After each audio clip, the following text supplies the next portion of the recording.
Anna, check the turkey. I don't want it overcooked, Mom called from the kitchen, juggling 3 pots and a simmering stovetop. I adjusted the oven temperature and grabbed the timer, my hands moving almost automatically. The doorbell chimed, and within seconds, our living room buzzed with family greetings and laughter. If you love real emotional stories, hit subscribe, we post one every week. Aunt Grace and Uncle Henry entered, trailing a couple in sharp attire. This is Michael and Laura Bennett, Grace announced. They just moved here from Chicago, Michael's in medical practice. Michael shook hands confidently while Laura accepted a glass of wine, smiling politely. We're exploring the area for long-term investment opportunities, she said. The chatter shifted to careers and achievements. Uncle Henry bragged about his accounting firm expansion, Cousin Emily shared news of her promotion to regional sales manager. Mom beamed, weaving introductions with pride. Emily now oversees 3 states, she added. Conversation veered toward real estate. Michael mentioned their search for a spacious home. We want privacy, character, maybe a bit of land. But everything moves so fast here. Uncle Henry nodded. Premium properties are almost never publicly listed. Insider networks often close the deals first. Emily chimed in about her own house hunting experience, battling bidding wars and investors. Mom's gaze softened on me. Anna's still renting downtown. It's tough for young people to break into property ownership these days. I smiled, nodding politely while refilling water glasses. Patricia, or rather Laura, responded sympathetically. We've seen that too, saving for a down payment is harder than ever. Mom added gently, Anna manages properties, but it doesn't automatically make home ownership easy. Excusing myself, I slipped into the kitchen to check on the turkey. The conversation was not cruel, but familiar, my family worrying about me, weighing their experiences against mine. My phone buzzed. Jennifer Walsh, my property manager, had sent a text, final walkthrough completed, $2.8 million estate purchase is closed. When would you like to schedule the key transfer? I replied quickly, Monday morning works. Please coordinate the interior designer consultations as discussed. Preliminary proposals by next week. Returning to the dining room, I found everyone discussing holiday trips and local restaurants. Mom caught my eye, pleased. Anna, help me get everything to the table, she said.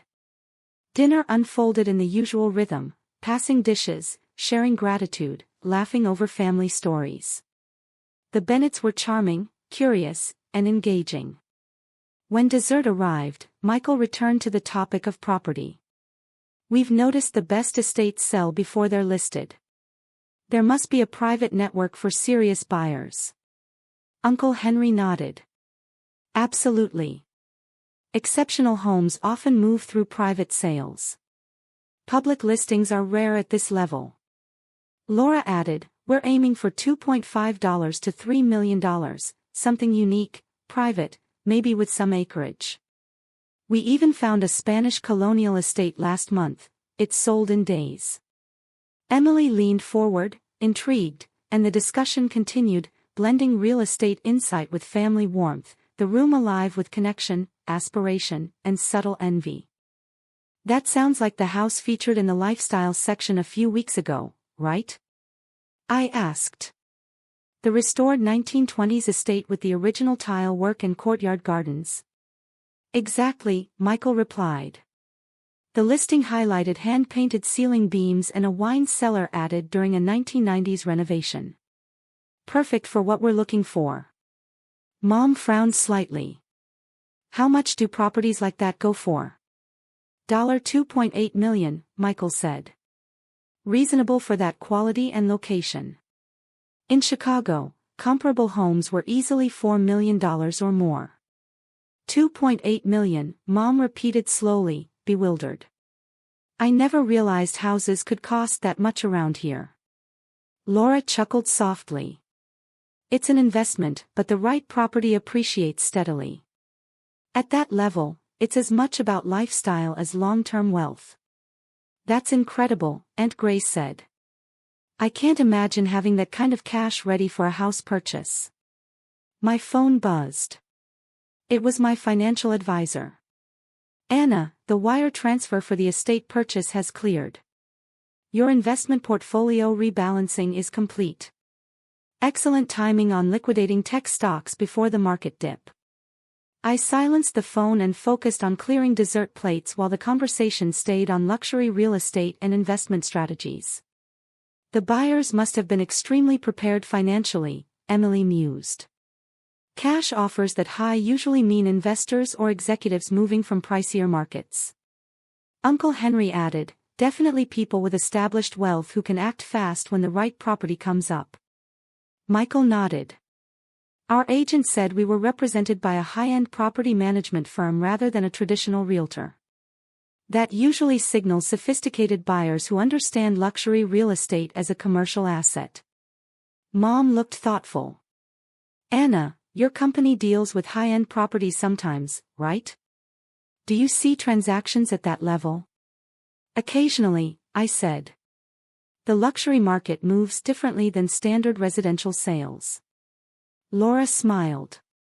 Even just managing the homes gives you insight into what true wealth looks like. The architecture and craftsmanship are usually incredible. I agree, I said. Mom turned to the Bennetts with sympathy. I hope you find the right property soon. The market's very competitive at that level. We're persistent, Michael assured her. The right home will come along.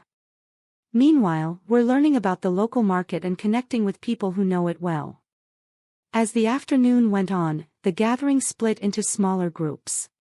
Some drifted to the living room for football, others lingered at the table, swapping family stories. I refilled coffee cups when my phone rang. Jennifer Walsh. I stepped into Mom's office for privacy. Anna, I know it's Thanksgiving, but congratulations on the estate. Absolutely stunning property, she said warmly. Thank you, Jennifer. I'm thrilled to finally have the keys. I wanted to mention there are already 3 inquiries from other prospective buyers. Word spreads quickly in the luxury market. If you ever sell, it could go for much more. That's good to know, though I plan to live there myself. Of course. Also, the interior designer from Morrison & Associates can meet Tuesday afternoon. Does that work? Perfect. I'll confirm Monday morning. Back at the gathering, the talk had shifted to childhood memories and holiday traditions. The room hummed with warmth. Around 4 o'clock, the Bennetts prepared to leave. Laura approached me. Anna, it was a pleasure meeting you. If you hear of exceptional properties, we'd love to be considered. I'll remember that, I replied. Michael handed me a business card. We're serious buyers, with financing ready. Word-of-mouth connections often uncover hidden opportunities. I accepted it politely. I understand how competitive it can be. Mom walked them to the door, offering to help them settle into the area. Their departure signaled the official end of the gathering, though relatives lingered, distributing leftovers and chatting. While Mom packed containers in the kitchen, Aunt Grace leaned in. Anna, with your work in property management, you must have access to that market.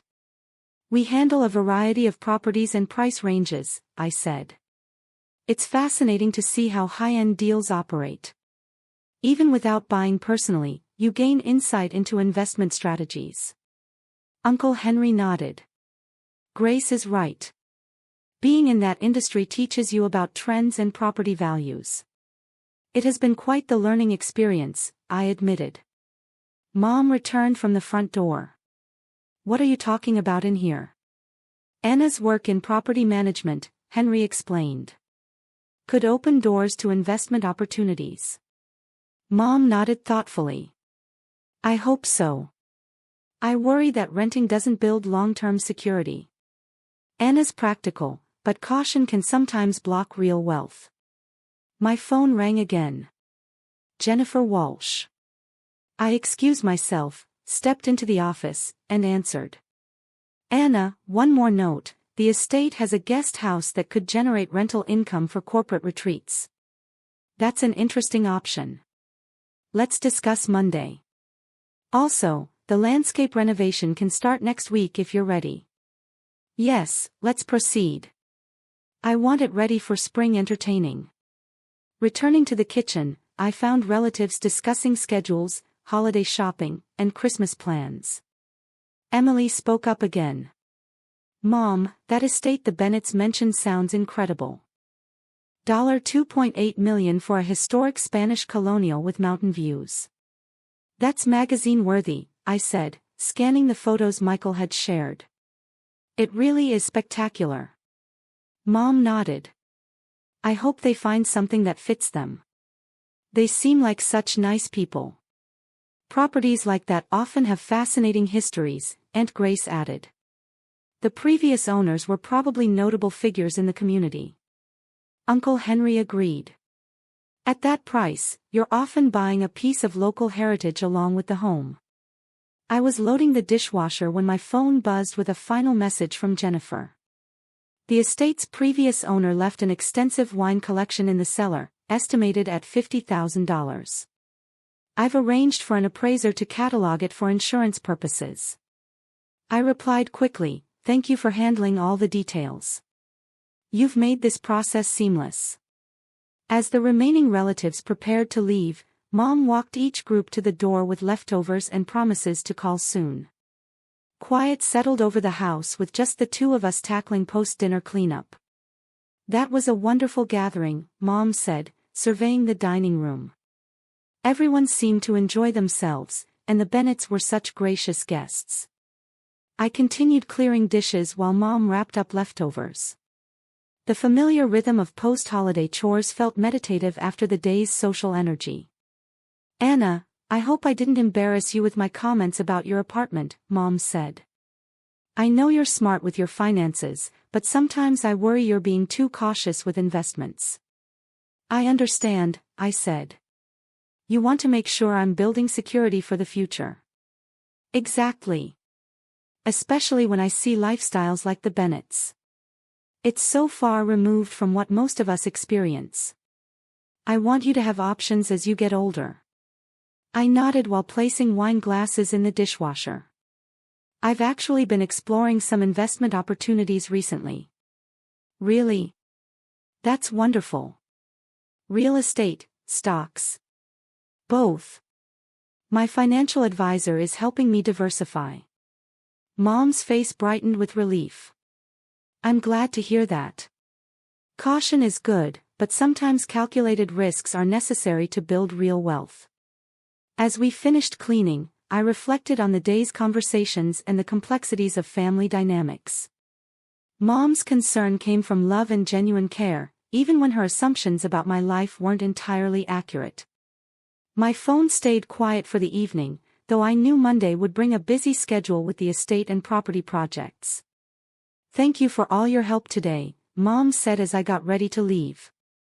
I'm proud of you for thinking seriously about investments. Financial security is so important, especially for women building independent lives. I appreciate your support and guidance, I replied honestly. Family discussions like today help me think through decisions carefully. Driving through the quiet streets, I considered future gatherings. The estate purchase would become public eventually, but I valued having control over how and when to share personal financial details. The coincidence of the Bennetts' search for the same property I just bought added an amusing twist to the day. My phone buzzed as I pulled into my apartment complex. Jennifer, Anna, weren't you planning to move into the estate before the holidays? We could expedite key transfer to this weekend if you like. I responded, Monday is fine. I want to plan the transition carefully. Understood. Security system installation is set for Tuesday. The estate will be fully protected by the end of next week. Unlocking my apartment door, I looked around the space I had called home for 3 years. Modest but comfortable, it had served its purpose for strategic financial planning and investments. In a few weeks, it would become part of my rental portfolio while I moved into a new lifestyle. The contrast between my family's perception and reality wasn't something I felt compelled to correct immediately. Relationships were complex enough without layering in wealth dynamics. I appreciated Mom's concern and the relatives who offered their perspectives throughout the day. Their love mattered more than whether they fully understood my investments. Monday promised new challenges and opportunities, but tonight I was content. Thanksgiving had been successful, warm, lively, and filled with family, even if their assumptions about my life differed from reality.